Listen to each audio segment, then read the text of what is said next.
All right, welcome everybody to our week 3 live session for DES 105 Page Layout Tools. I am your graphic arts instructor, Shannon McNamara. And we kind of have a lot on our plate that I want to go over tonight. But before we get into it all, I just want to remind everyone of my telephone hours. They are Monday through Friday, 9 a.m. Mountain Time to 4 p.m. Mountain Time. And you can always email me, remember that. And just note that I am located in Eastern Standard Time. So if you email me later on in the evening, there is a good chance that I will not get it until the next morning.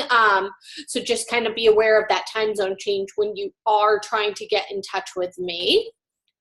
All right, again, like I said, I kind of have a lot I want to go over tonight. So our agenda for tonight goes as follows. I have some announcements I want to go over. We're going to go over some elements of design. I would like to do a quick critique of some of the menu designs from week 2. Also, we'll go over the discussion question for week 3, and then I will go over setting up the assessment this week. I'm not going to do a demo of it because I really want to focus and do a demo on the assignment for week 3, and I just don't think that we're going to have time to do both. So I want to make sure that, the assignment's a little bit more involved, and once we do that setup of the assessment for week 3, I think that you guys should be able to figure it out on your own. So that's kind of my thought process for this week. So a reminder about due dates. Assignments and assessments are due by Saturday at midnight for full credit. And please make sure that you are communicating with me regarding any late work that you will be submitting. This will save you missed points. The week 4 assignments cannot be turned in late. I say this every week. The course will turn into a pumpkin. It will close out and it will not let you upload past midnight. If you are in the middle of uploading and the clock strikes midnight, it will knock you out of your upload. If that should happen to you, make sure that you immediately email me your files so that way I have them first thing in the morning when I get up to grade on Sunday. Also, your original discussion posts are due by Wednesday at midnight, and you need to respond to 2 of your fellow students by Saturday at midnight, and make sure you're posting on 2 different days. And late discussion posts won't be accepted past the Saturday deadline for the week. All right, a reminder about our course schedule. Our live sessions are Mondays from 4 to 6 p.m. Mountain Time, and our multi-sessions are from Tuesdays from 4 to 6 p.m. Mountain Time. Those multi-sessions are open for you to come in with any assignment problems if you have questions or if you do need some one-on-one tutoring. This gives you ample time during the week to get those assignments done. If you do need any other outside help, the Student Success Center is open with tutoring available and no appointment is necessary. So this is a good segue to hop over into our announcements in the course. And just a reminder again to make sure that you are reading all of the announcements in the course. So DJ has hours for week 3. Her hours are Monday, Wednesday, Friday, and Saturday of this week. So Monday from 4 to 9, Wednesday from 7 to 11, Friday from 4 to 11, and Saturday from 3 to 10, and all hours are Mountain Time. So if you are not in Mountain Time, make sure you're doing the time conversion. If you do need to go outside of DJ's hours, you can go any other time. There should be some learning coaches who will be able to assist you. Also, I had posted last week just a quick screenshot to show how to set up your files and to make sure that you get, you have that file management. File management is extremely crucial in graphic design, not just in school, but when you go out into the field as well. Each mod, you should definitely have one designated folder for the mod and then a designated folder for each of your courses. And then inside of there, what I think is the best course of action is separating out each of the weeks. That way, when you're packaging your files, you can package it directly to the correct week in the correct assignment or assessment folder. And then once they're packaged in there, you'll be able to easily navigate to find that folder, zip it, and submit it for grading. So here's a quick, just a quick example that I made. You could do a week 1 assessment, assignment, discussion posts. If you tend to type up your discussion posts in Microsoft Word and save them, which is something I definitely suggest that you do, just kind of for each of the weeks. And that will make it a lot easier to go in, not just during the course, but to go in later when you are in your capstone courses and find those files, because they're going to say to you, you need that menu that you designed for DES 105. Where is it? And if everything is all in the same place, if everything's in your desktop, or if everything's in your downloads, or if everything's in your documents folder and nothing is separated out, it's going to be really difficult to find everything when everything's named assignment or assessment and remember what is what. So this will make it a little bit easier for you, each mod to find the work that you're looking for and to find it from previous mods. Also, there's something else I had actually shared this video. The news station up where I live, the Boston news station, they had this great video. They do a series every week, and it's called Made in Mass. And they did this, just a little quick video on a place up in Massachusetts that has this really cool printing press and does packaging design, and how their eye-catching designs are basically changing the packaging industry. And I thought it was really cool. So I just wanted to share it with you guys. I'll play a little bit of it. Imagine your office color printer on steroids. Well, then you'd have this. It's called the Beast of the East. It blows my mind. Abbott Action's marketing director, Marcia Prey, says she's constantly amazed at what this behemoth can do. It's the largest single-pass, 6-color digital printer in all of New England, and it's capable of producing breathtaking images like this. There's 4 pieces of corrugated here. The ability to print on this scale with exacting detail is changing the packaging industry. Both customers and consumers are taking notice. They can't believe the lifelike, the skin tones, the highlights that you can work with, the detail. As a result, this Attleboro company believes they have become the most comprehensive supplier of corrugated containers, point-of-purchase displays, and protective packaging solutions in the entire Northeast. When the sheets are printed from the digital printer, they're brought over. This is all automated, 100% automated. Many times packaging is the last thing planned for a product, but Abbott believes it should be one of the first. After all, it's the first thing a buyer sees when a shipment arrives. They want to catch people's attention out on the market, and the only way to catch people's attention is by changing out your graphics, being able to give them something that's a wow factor. From conceptual design to engineering and testing, at Abbott, they can create almost any type of packaging a customer could desire. Abbott Action was formed in 2001 following the merger of Abbott Avon Packaging and Action Container. Prior to that merger, the two companies had been in business independently for over 80 years. Doug Meehan, WCVB, News Center 5. So pretty cool. Especially that's all graphic design. That's all setting up files correctly. That's all, making sure your colors are correct. So, I always love when I see these little stories that I can share with you guys. This is the type of work that you can go and do when you finish your degree.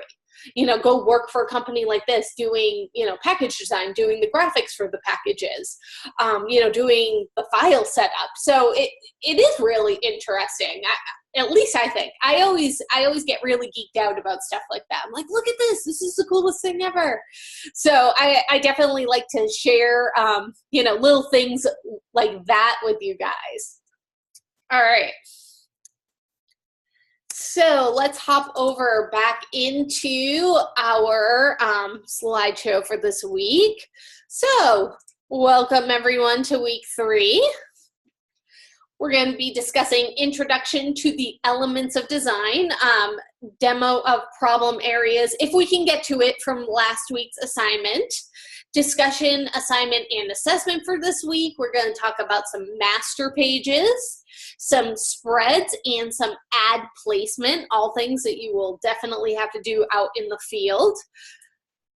When it comes to the elements of design, there are a lot of elements of design, but there's 5 basic elements of design. If we had to, kind of narrow it down to 5 really general and basic elements, we would talk about line, shape, texture, color, and value.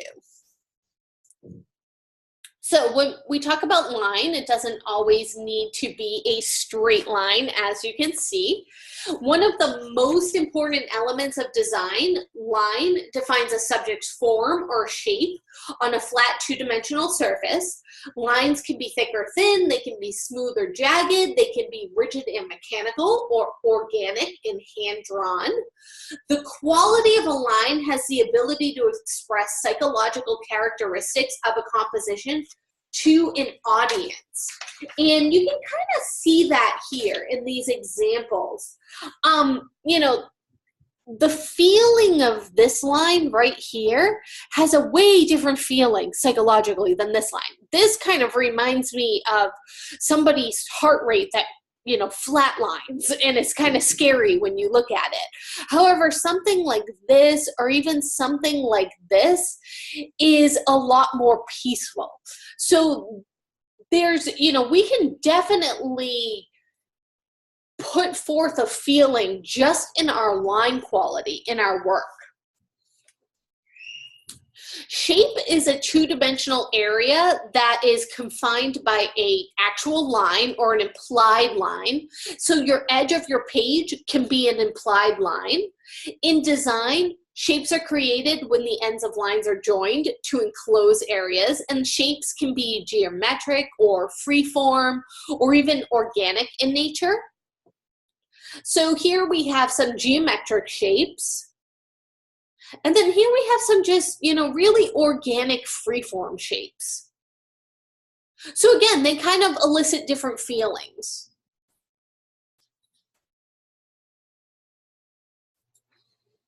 Then we have texture.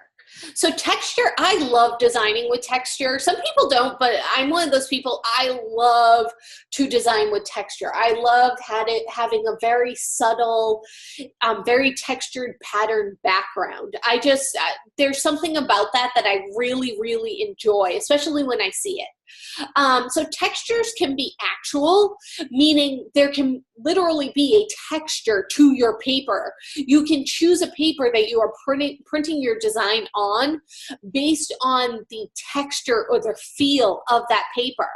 Or it can just be a surface quality of an object, the roughness or the smoothness of it. It can be a illustrated texture that you add to your design. There's just so many different ways that you can design with texture. Then we have color. Most of us think of color, sometimes we think of color before we even start laying out pieces on the page. Color can also convey a message. It can change or emphasize the meaning of a word or even an image. In design, color should support the message, whether it is an advertisement, a website, a logo, or any persuasive text. The meanings of color and the emotions conveyed vary according to culture. Therefore, it is vital that we understand our audience's perception of color as it pertains to our subject matter and in general. So again, usually when we're thinking about color, we think about the color wheel and where things are relative to each other on the color wheel. If you are going to put red and green together, you're really going to get a very strong Christmas vibe. If you start to put together, orange and blue, those are still complementary colors, but they don't have such a literal connotation with them. So these are all of the different things that you can think about when you're choosing colors. If you choose 3 colors close together on the color wheel, those are usually colors that might be found in nature. Those are analogous colors, and they tend to work really well together.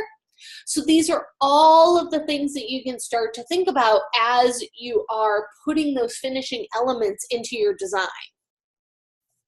So again, goes value. Value goes hand in hand with color because it can create a mood or a tone in a piece. It's the lightness, darkness, or the contrast of the piece. So we have, you know, some different values here, from very light gray to black, and then even different values in the colors, you know, from yellow going into a green and then adding in some shading, so some darkness to make these darker as they're going into where the mouth is. That's, you know, designing with the values of the colors. So any questions on some of these elements of design that I just went over?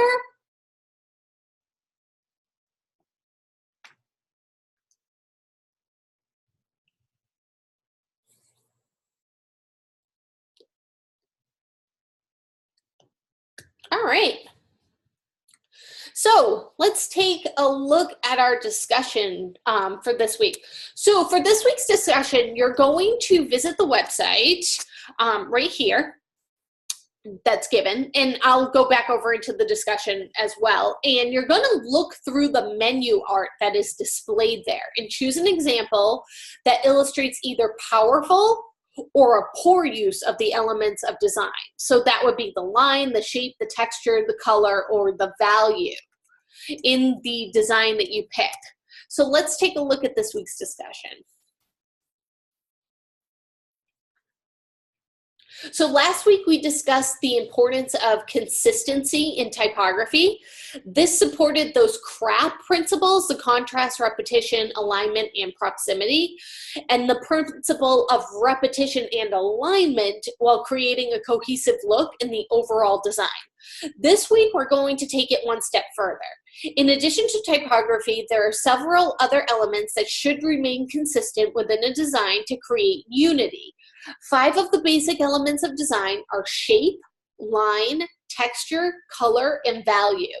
These elements, along with typography and imagery, are the building blocks of graphic design. So again, if we kind of boil it and whittle it down and just get very general about the elements of design, those are those 5 very general elements. So a shape is used to define an area of interest. So shapes can be drawn with a border around them. They can be defined by an area of color or just implied because of the other elements on the page. Shapes vary greatly and can be used to represent a physical form, and they're often used to direct attention from item to item on the page. Line is the most fundamental of all of the elements. It's the way that we begin most designs when pen meets paper. Lines can be horizontal, vertical, or diagonal. They can be curved, straight, or zigzagged. A line can also be implied by aligning shapes in a row. Texture adds dimension to artwork by bringing a representation of something tactile into play. Everything has a texture. We might describe the texture as smooth or rough, shiny or matte, fuzzy or silk. And designers utilize different textures to create interest in a composition. So utilizing 2 very different textures is a great way to bring contrast into a piece. Color is also an element that designers use to create focus and generate moods. Color is produced when light reflects off an object or surface. In graphic design, color is used to support an intended message. For example, bright colors usually suggest happy or positive feelings, while drab colors can lead towards something serious in nature. Value works hand in hand with color. So value is the overall darkness or lightness of an element. Value is used to create contrast within the composition. Without changes in value, individual pieces of composition could not be seen. As you can see, all the elements of design they work together. Most of the time, implementation of one element isn't possible with at least addressing one of the others as well. So for today's discussion, you're going to visit the website right here, JC's blog spot, or you can go to Inspiration Feed. So there's two different, one has 35 examples and one has 45 plus examples of different menu art displayed there, and you're going to choose an example that illustrates either powerful, meaning, man, they really nailed it with this design, or a really poor use, like, ooh, they just missed the mark of this in the elements of design. You're going to, just like last week, you're going to embed that image in your post using the instructions from the video below, right here. And then you're going to discuss your evaluation of the menu. So do you think they totally nailed it and they got it? Or do you think they just really missed the mark? And we need to discuss how and why they either got it right or they got it wrong. So if there should have been more design elements, you know, which ones would you have added to make that design work? Where would you have added them? How would you have added them? If you feel the elements were used appropriately, you should describe which of the elements were used and then how they added to the unity of the design and the overall appearance of the menu. So how did it make that design work where you're like, man, they just nailed that design, and they nailed it because, you know, their use of color was spot on. They had great value in their color. There was, you know, over the line work was impeccable. These are all the things that you want to look at. So for your citation, you might use articles that explain examples of good layout practices, and you can find articles from experts that design the elements that you found and their overall purpose. For your reply post, make sure that you revisit the CRAP principles, contrast, repetition, alignment, and proximity, and address how the elements utilized within the examples create or diminish the CRAP principles. If the CRAP principles are weak, what elements do you feel might make them stronger? And this will be in your reply post to your fellow students that you'll evaluate those CRAP principles. In your initial and your reply post, make sure that you're working to develop a group understanding of this topic. You know, challenge each other, build on each other, be respectful, but discuss this and figure it out together. And you do need to have one APA citation this week. So let's just kind of take a quick look. No thanks.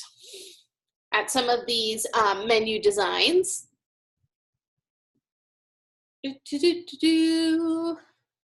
So here's one.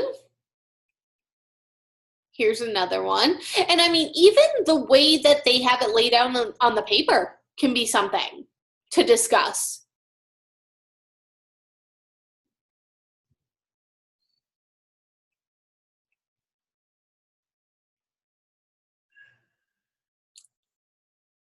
Oh, this is kind of funny. This cask and larder one is extremely, and I'm beginning to wonder, is extremely similar to a menu for a, I'm gonna have to turn on my camera for this because you guys are probably gonna laugh.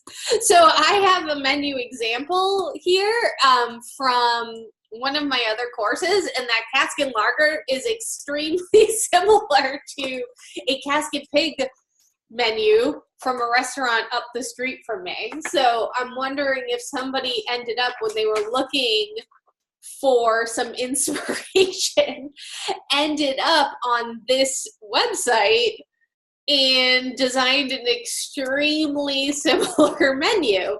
So, you know, they can be flattered and know that somebody really liked their design. So I just had to show you guys that. But anytime I run into these random examples, I always keep them down here on my desk, and this was a good example of that.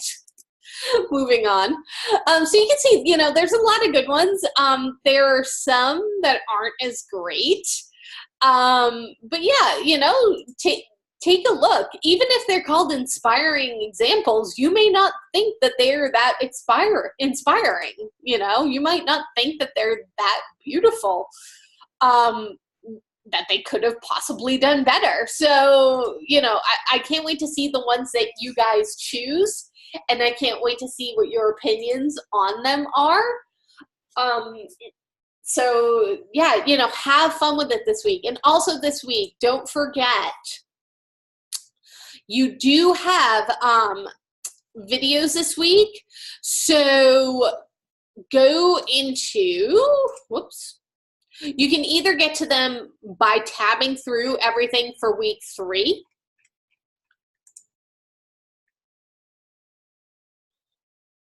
Tabbing past the assignment and the assessment.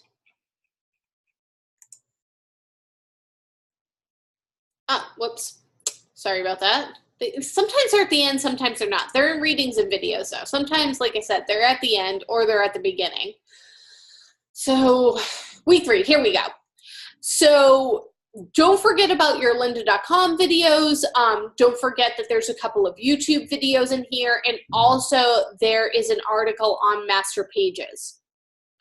So this is going to help to kind of fill in the blanks between what I do during the live session and, you know, what you guys need to do for this week. So these should, you know, make sure each week that you are watching all of these videos. It's really, really going to help you out. All right, let's hop back over. Again, the assessment for this week. So I am going to show you how to set up your assessment for this week. And then I'm really, really going to focus on the assignment for this week and doing a full-blown walkthrough and mock-up of that with you guys. All right, so I am going to pause this video because I think it'll be a little bit easier for everyone if I make 2 videos this week and do one where just for the InDesign stuff. So I'm just going to pause this video and start up my next recording. So for those of you watching at home, I will see you in the next recording.